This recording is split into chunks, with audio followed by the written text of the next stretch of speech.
I don't want to buy a machine that's only purpose is to hold games hostage. That's how I've historically felt about consoles, in particular Sony's consoles. I would rather pay a $500 fee to be able to play their games on my chosen device. They can treat it like a bribe.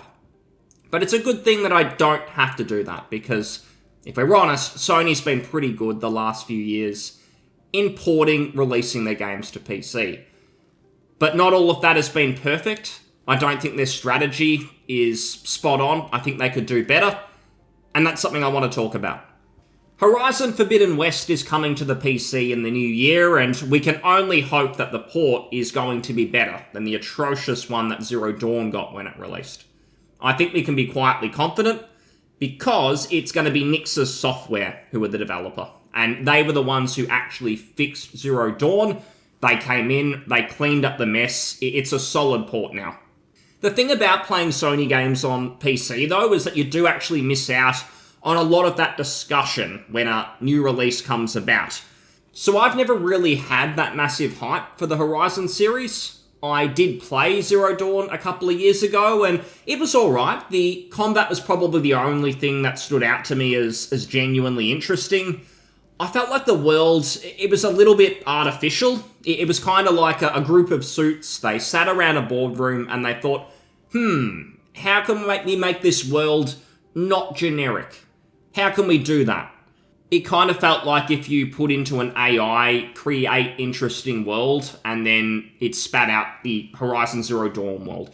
To me, it just didn't feel very believable. It just felt sort of too random, like they were trying too hard to make it something different. That said, the enemies and how you deal with them, it's pretty fun. I honestly went in expecting a bit of a Ubisoft-like combat experience where it was just pretty samey, pretty boring, but it is actually a bit deeper than that. And I'm assuming the sequel is going to be more of the same, so the combat, it's probably good in Forbidden West as someone who hasn't played it. But to me, the game itself is not as important as Sony's long-term strategy, because I want to see all of their games coming to PC. I don't want to see barriers, I want to see those slowly drop, and I simply don't care about Sony's plan of selling me a 3-year-old game to try and convince me to go out and buy a PS5. They can stick that up their ass. I'll just be patient and wait for the ports. In fact, I have to question if this exclusivity strategy is even working for them, because what I'm finding is a game will get announced. Let's use Final Fantasy 16 as an example.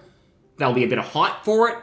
You then find out it's PS5 exclusive, so a PC player, you just kind of tune out. Even when it eventually releases, it's now a years old game, and there's probably going to be something more interesting that's going to be brand new that we're going to be looking forward to when it happens, whether it's Elden Ring DLC, it could be another From Software game, it could be something PC exclusive. I don't know, but that unknown, what's going to come out in the future, is going to be more exciting to me than some old Final Fantasy game. I've seen some of Sony's PC release sales numbers, and the niche titles like Ratchet & Clank, Sackboy, they haven't really done that well. Some people might say it's actually because of PC players. Oh, PC players, they're elitist. They don't buy good games. Just keep them on my Sony PlayStation. Don't release them on PC. No, that's not it. It's because PC players aren't dumb. That's why the sales numbers aren't very good. They don't want to spend nearly $100, at least in my country, on some old game. They'll wait until a sale, and I guarantee you that any Sony game will eventually reach solid numbers once the price is right.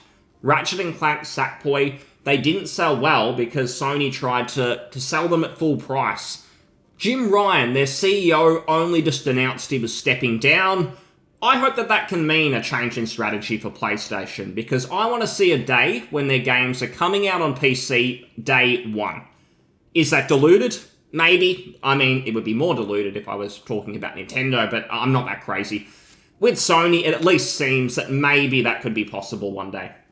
If you look at Horizon Zero Dawn, it sold very, very well when it released on PS4, and I wouldn't consider that to be a must-play. It's just not really unique in any way if we compare it to other IPs like God of War, Naughty Dog, And those were massive IPs, so the fact that Horizon Zero Dawn sold well despite that, and not having a very specific hook, it's interesting.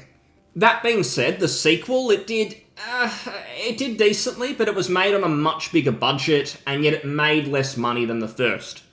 Final Fantasy XVI, that also undersold, though that's sort of hard to gauge, as Square Enix, they're the ones to decide if the sale numbers are any good, and I take what they say with a grain of salt. They still seem to think that NFTs in games are the future, so I'm going to leave all that with them.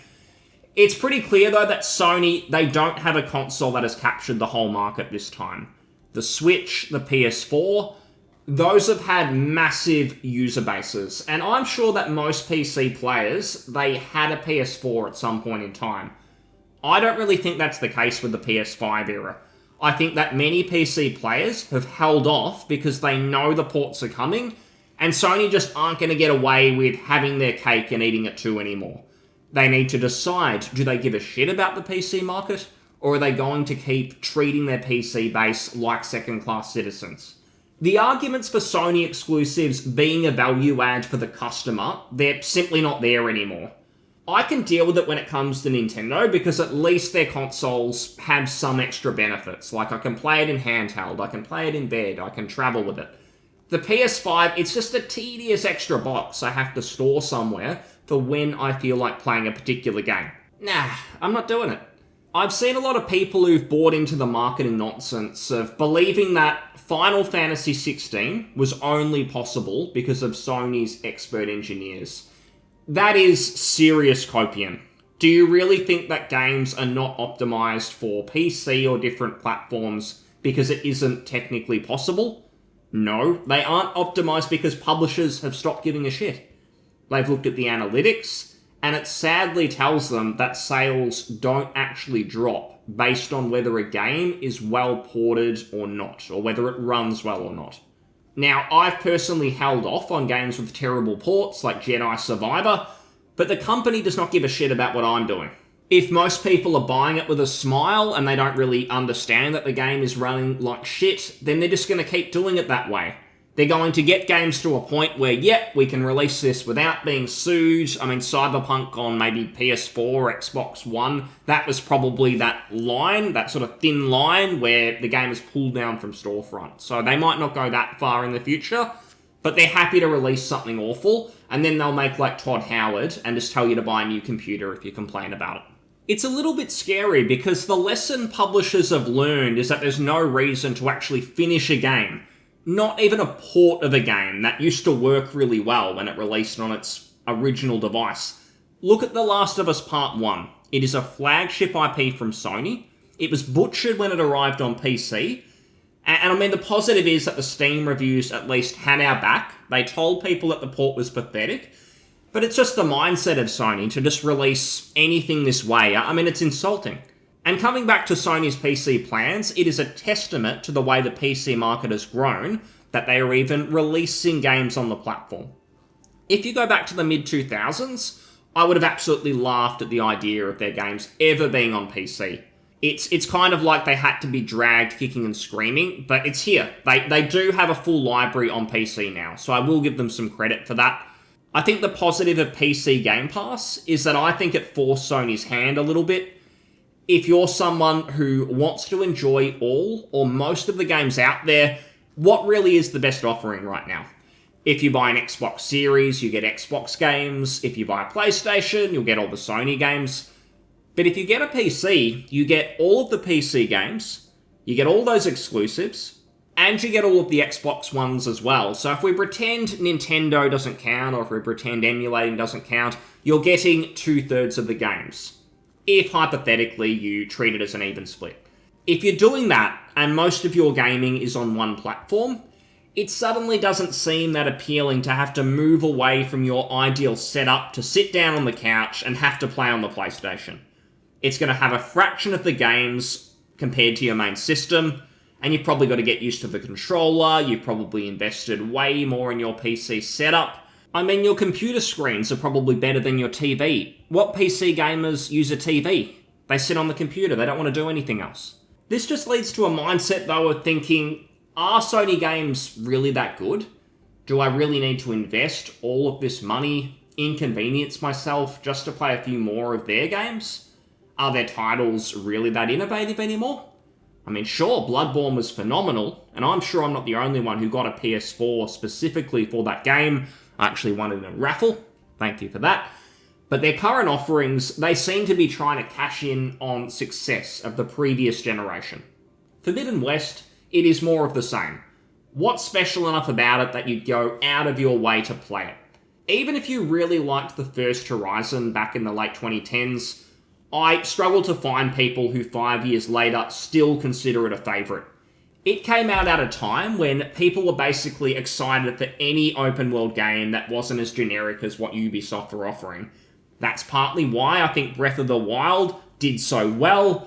Horizon did well too, because it seemed to do what it was trying to do quite well. It was a bit better than what else was on the market. But 6 years later, there's fatigue on those sorts of titles, because we've got Elden Ring. That has shown open worlds can be much better. It's shown them up. And I think it was actually Horizon devs who were pretty salty at that notion, so it does make you wonder. God of War is similar. The first and second games did extremely well, and I'm sure if there is a title that's actually going to make people go out and buy a PS5, it probably was Ragnarok. It's probably going to be Spider-Man 2.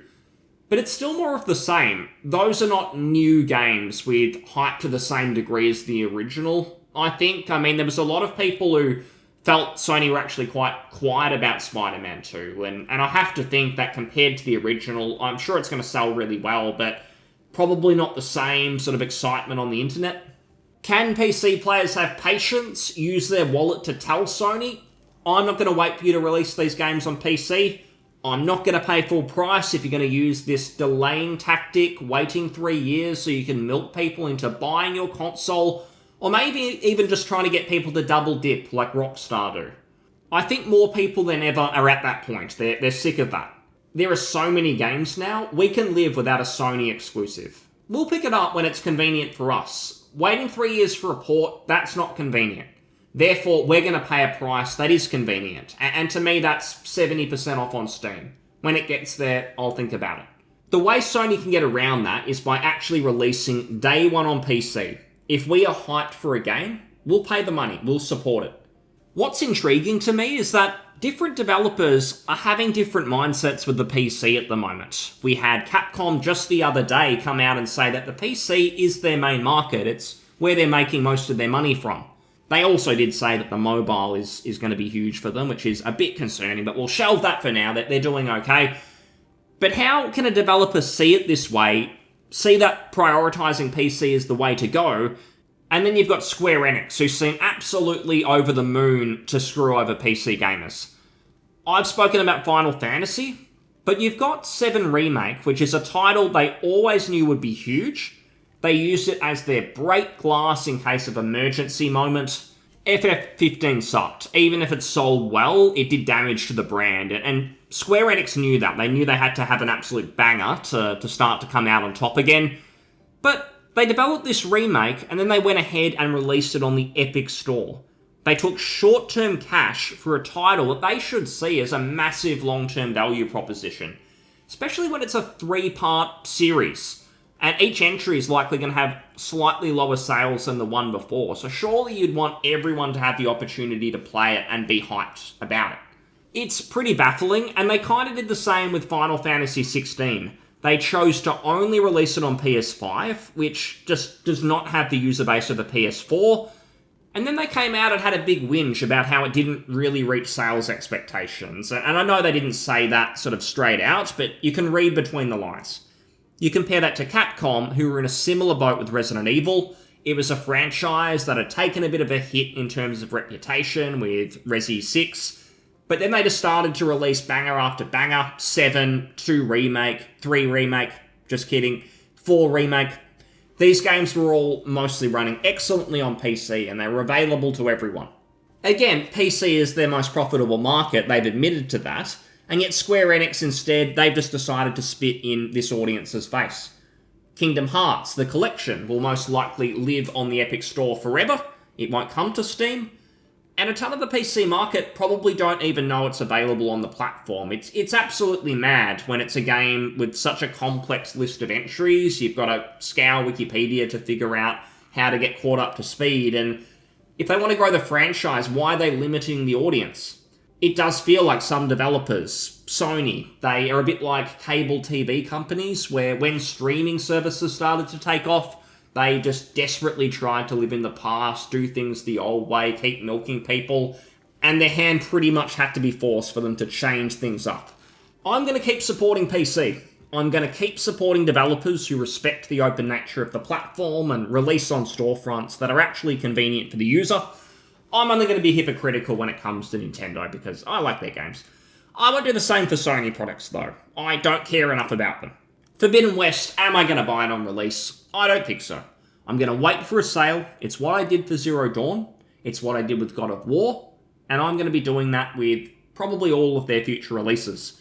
But if they change their tune and they decide, we're not just going to make PlayStation our brand, we're going to make it about Sony Studios, the games we're releasing, and we want everyone to play them. If they release day one on PC, then I'll consider supporting that.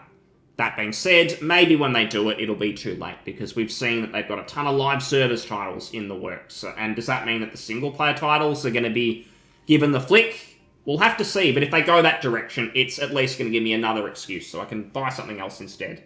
But that's all I've got. I'll see you next time. Bye.